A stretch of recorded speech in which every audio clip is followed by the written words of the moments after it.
It's like a small city wrapped inside of this venue.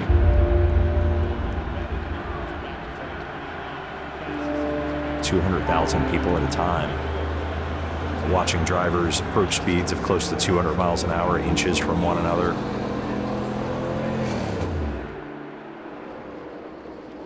NASCAR is a 75-year-old brand. It was started on the beaches of Daytona. The Daytona 500 is, I think, ubiquitous with motorsports. It's the largest of its kind. It's really hard to appreciate the size, the spectacle of watching the Daytona 500 or any other event in this facility. Whether you're driving F1 or MotoGP or racing IndyCar, you know what the Daytona 500 is, and that's an event that you want on your resume. And the fan experience and the fandom have always been part of the fabric of the sport. It is hundreds of thousands of people, which sounds like a bit of an exaggeration, but if you take the people in the campgrounds, if you take the people in the grandstands, you take the people in the infield, upwards of 200,000 people at a time. And that's a lot of stress on technology, a lot of stress on the network. Crowds come, they're here all week, they take over, and you have to be prepared to handle that sort of growth, and you got to do it again next weekend.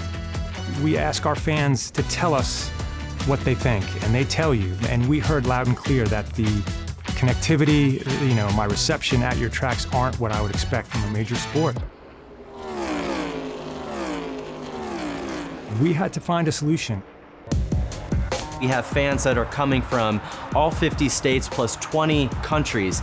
This is their vacation. They're coming to see these athletes get behind the wheel and battle it out for 500 miles. I think the expectations have continued to rise to the point where connectivity is just now something that a fan expects. And that's no longer a nice to have, it's a must have. And I think doing so at the scale of one of these events or the scale of one of these venues, it's incredibly challenging. You have to understand how large an installation this is. Think about 40 race teams traveling here and the amount of data that they are sending back to their shops in Charlotte. Think of Fox and think of NBC and the pull that they have, and everyone has their phone out and everyone's grabbing that photo and the selfie and wanting to share it.